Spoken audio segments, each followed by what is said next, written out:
Prednost je mogoče ta, da smo hkrati v mestu, pa hkrati na obrobju mesta, ki daje ene in druge možnosti za razvoj.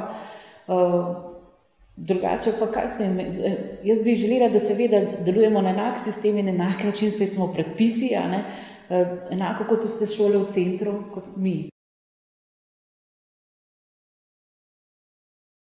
Tam je pač drugačno okolje, tam je večina otrok je slovenskih oziroma slovenski tudi starši Slovenci, to pa je bolj mešano, bolj pestro, medkulturno, kar daje določene izzive, nove možnosti, potenciale, tako da jaz uživam v tem, da je pisano in sem zelo zadovoljna.